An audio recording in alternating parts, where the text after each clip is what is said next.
Welcome back to Blue Collar Sports, everyone, and thank you for staying with us through that break once again.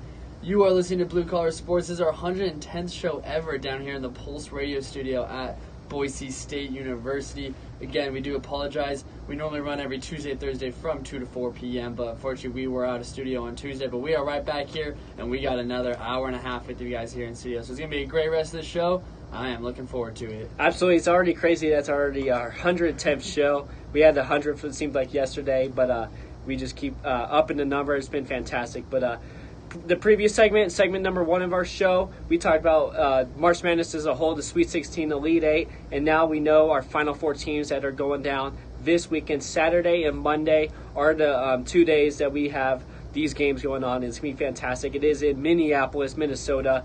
I believe it's going to be at the Viking Stadium. They're going to transform it into a basketball. I remember that's what they did with Jerry World when they went to Dallas. That was fantastic. So I think it's going to be a great setting. We got 4 great teams, and I can't wait to get to it. Yeah, it's going to be very entertaining. And I want to talk, before we get into the actual games itself, I want to go off on SportsCenter for a second. SportsCenter. Really this whole Final Four in general, it seems to me now, a lot of the big names are out of it. There's no John Moran, which he did declare for the NBA draft. That's big news. Yep. But John Moran's out. Duke's out. Zion's out. No one's talking about this Final Four right now. I've been watching a little bit of SportsCenter, but the Twitter's the worst part. If you guys have Twitter, follow us again. We are at Blue Collar SR. But it's horrible. I went through on Twitter right before the show, and I was looking at it. And since Duke lost to Michigan State, they've had 7 tweets about Zion Williamson, 4 about the Final Four. I mean, it's remarkable to me. The guy's not even playing anymore. It doesn't matter. He's done. He's not a college basketball player anymore. No, he's a top 25 player. There's no reason to be talking about him right now. So I think we need to give this Final Four love, because I do think it's going to be an incredible Final Four. And I know a lot of people are kind of disappointed because it's lacking those big names, but there are definitely some still marquee names to watch, and that's what we're going to talk about right now. Yeah, that's what shows you that stars kind of run the show in sports. Stars is what makes viewers come to the TV and watch these games. So I can understand. No Duke is in this. They had the 2 stars of the tournament. I think it's going to hurt the ratings. And I do believe it hurts the ratings. That's why the NBA playoff ratings won't be this good this year, because the number 1 player in the world will not be participating. He's doing care about ratings, though. True fans are going to watch regardless. The big stars bring viewership, and that's why the Final Four will be kind of down, and I believe the NBA playoffs will be kind of down because of that. But I think you're absolutely right. People need to be talking about the Final Four, because what else is there to talk about right now? AAF is folding, but nobody really got into that. We will get into that. Yeah. But NBA's coming to the end. MLB's here, but still it's Final Four time. I know it's not March anymore, but it's time to get 3 more fantastic games, and it's going to be fantastic. It starts on Saturday. Starts on Saturday night. That is right. Championship game will be Monday, but the first game to tip off is Virginia-Auburn Saturday night. I believe it's about 4:40, I believe, here, our time. I think it was like 6:40 Eastern time, something like that. But Virginia-Auburn, still some Big Ten names to watch in this one. Harvey, of course, from Auburn has been playing incredibly well, but Virginia's got they got 2 guys. DeAndre Hunter's probably going to be their best NBA player. Yeah. But they got 2 guys, 2 guards, Ty Jerome and Kyle Guy. These guys are quick, and they can shoot it, and they defend. This is exactly what head coach Tony Bennett is known for, producing guys like this. These guys that can shoot and they defend at a high level at the guard position. We don't see that a whole lot in college basketball, but that's what these guys bring to the table. And Virginia is very well rounded. But Auburn, talked about a little bit at the end of last segment. If you missed last segment, it'll be on our Twitter in case if you want to go back and check that out. But we talked about this Auburn team and how it seems like it's starting to be a storybook run. Their best player goes down with an ACL injury. They're still rallying. They beat Kentucky, one of the most famous college basketball programs, if not the most famous college basketball program of all time. And now they get Virginia. It's going to be a tough game. Thoughts on this game and who you've got? Yeah, this is going to be an amazing game. I think one of the best games of the tournament. And, Auburn's run has been fantastic. They beat North Carolina, then they beat Kentucky, 2 storied college basketball teams. Now they got a chance to be one of the better teams in Virginia as well. So I think this is going to be an amazing game. Both teams are very well balanced, well rounded, very well coached. So I'm really looking forward to this game.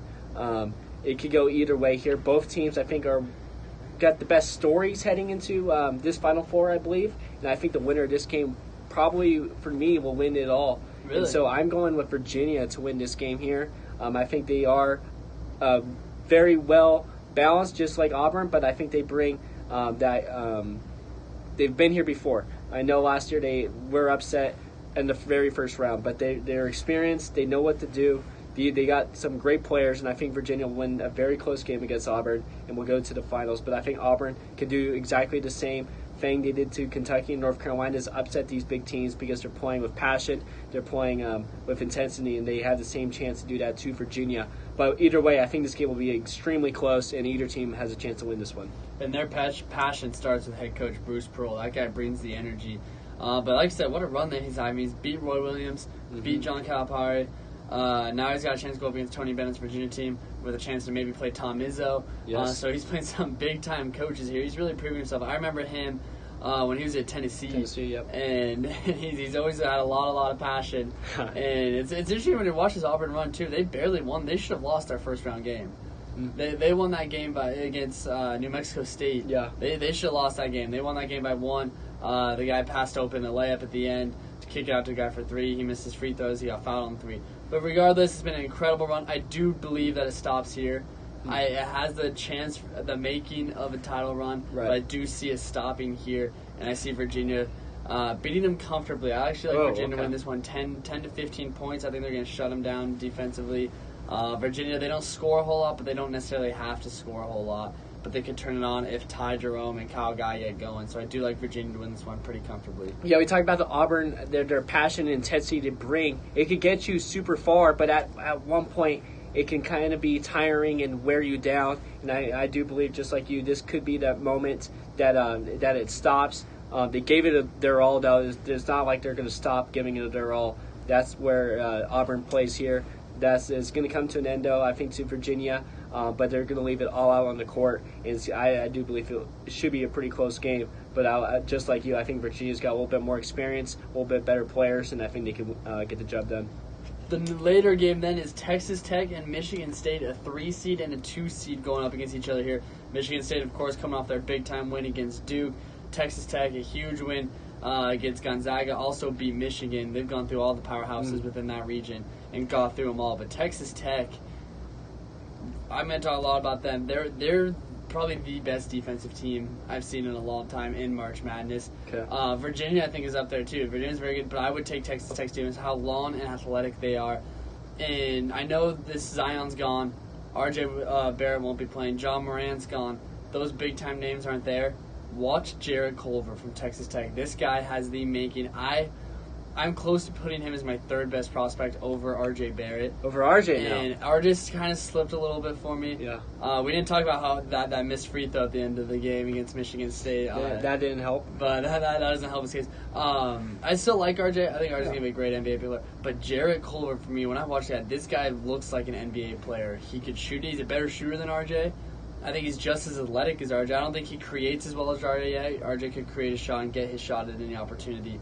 But Jarrett Culver, 6'6" shooting guard, incredible length. He looks like an NBA player. Watch this guy. I think he's going to be enough for them to beat Michigan State in this game. But also watch Cassius Winston from Michigan State. He's going to be guarding Culver. They're going to be going up head-to-head. That'll be a great matchup. But I do think Texas Tech will get the job done. Really? Okay.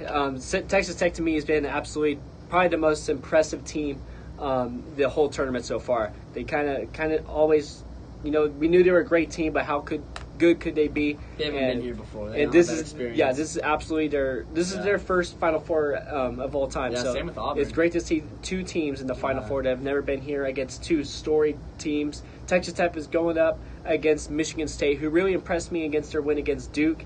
It showed me that they could play with anybody. They got stars just like everyone else with Winston, and they're very well coached with Izzo as well. So I think Michigan State is just as good as any of these other teams. I think this game will be absolutely close. It's going to be a defensive game. You talked about Texas Tech being one of the best defensive teams of all time. So I'm really excited about this matchup as well.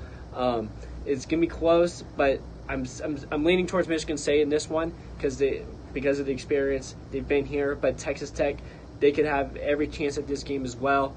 I believe they still have the energy that could get them to the finals. But I do believe Michigan State, they showed me enough against the Duke win that they can win this game and set up a final for me against Virginia. That would be an incredible final. So I got Texas Tech, Virginia. You got Michigan State, Virginia.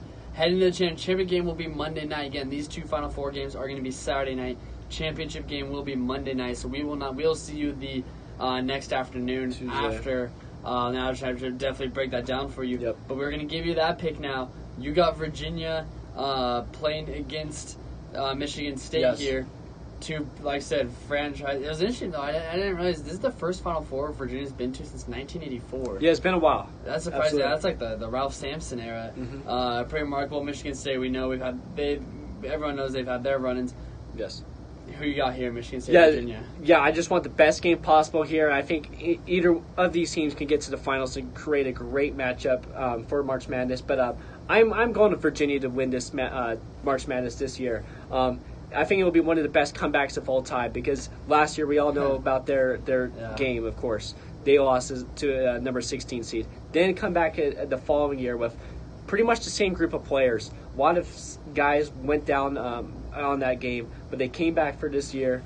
And I think they showed that they're still one of the best teams in college basketball, that they were going to move on from that loss and prove that they are just as good as anybody. And I want to see Virginia win it all because it'll be one of the best comebacks from a year of all time when they were super low and then they could get to a super high. So I think Virginia, everything is set up for them to win it and be one of the good stories of all time in college basketball. And I think Virginia will win the Final Four against any team right now.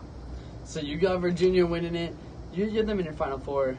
I did. They're my only team that, left that I had in my Final Four. You had them losing to North Carolina. North Carolina. I did. You had North Carolina Duke final. I did. That's what I wanted for sure. But unfortunately, both teams went down before the Final Four. So I got Texas Tech, Virginia in my final, and I'm going to take the underdog here. I'm taking Really? Texas Tech to win this championship. Wow. I've been big on Texas Tech this year, and I was a little bigger on Tennessee. They let me down. Great game though, and I remember you called that. You said that was going to be one of the best games of March Madness. Purdue, Tennessee. Oh, absolutely. That was Certainly definitely a great game. Let down. I was working during that game and had it on and saw they were up at like 18. I was like, it's over. Then all of a sudden they came back and tied it up. But I got Texas Tech over Virginia in this game, and it's just because of that length and that lesson. Virginia, I like this team a lot, and they're structured like an NBA team, but their guard play. I talked about Ty Jerome and Kyle Guy, good players, but they're smaller. Texas Tech is about the average size of an NBA team. These guys are huge, and they all play athletic and they play smart. And I think Texas Tech, if they could score, that's their one downfall. Is if they're not scoring, if they're not shooting, if they're not getting to the paint, they are a very beatable team. They could lose any game. But if they're scoring, they are almost impossible to beat because of their defense. They fly around. They held Michigan to 16 points a half, like 4 points with like 5 minutes left in the first half. These guys fly around. These guys play hard.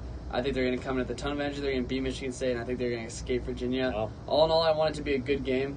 Yeah. I don't really have anything to like root for anybody. Yeah, I'm not emotionally involved with any of these teams. I'll say that. I'm just kind of watching from a fan point of view. But I just want it to be a good game. But I do like Texas Tech to beat Virginia in my national championship. That'd be a fantastic storyline. A team that's never been in the Final Four like Texas Tech winning it all against a great team like Virginia or any of these teams. I think that'd be a great storyline. That Texas Tech, when it's college basketball, is about one and dones. We see a team like Texas Tech who's never been there before play as a team, play a great defense, and win it all. I think that'd be a great storyline. And I don't think you could go wrong if any of these teams winning it all. Yeah. I just want to see great games as well. Exactly, and then you brought up a little bit of segment number 1, but our tournament challenge, our Blue Collar Sports Radio tournament challenge through ESPN is coming out of the wire. Trevor, you were leading for the majority of it, but you are all maxed out now, and I am all maxed out as well, so I can't go up. I'm in 7th right now. I'll probably fall a little bit further down. But Cade is basically a two-man race right now. Cade Davenport is in control at number 1. Brett Calpacci, and if you're tuning in, you are sitting at number 2, and he picked Virginia to win it. So it's going to come down to Virginia and Texas Tech. Cade's got Texas Tech. Whoever wins our March Madness pool. So that is the update there. That should be fantastic. Whoever wins, maybe we could get you on the show. That should be your prize, is coming on the show. Will Black last year. We had Will last year. Should have been me this year, but Duke let me down. And now we're going to have to move on with a new winner between Texas Tech or Virginia, it seems like. I don't think I've ever won a March Madness bracket poll. I remember when I was in like 8th grade, and our class did one. I was in 8th grade health, and you did the class ones. The girl I remember that won that. it picked it off favorite mascots. Ended up winning the bracket. I put in all this research and everything. Yeah. It was horrible. I can't win March Madness, but it's always fun, and Tennessee let me down, but I think it's been a great tournament. Yeah, goes to show you can never get a perfect bracket, and it doesn't matter who you pick. Some weird way is going to happen, and some odd way you're going to win it all. Yeah, we'll find a way. Right now it's between Caden and Brett, but stay tuned. We got more Blue Collar Sports coming up for you. That is it for March Madness today, but stay tuned. MLB season is here. We are 1 week into the season. We are going to talk about that coming up for you guys. Stay tuned.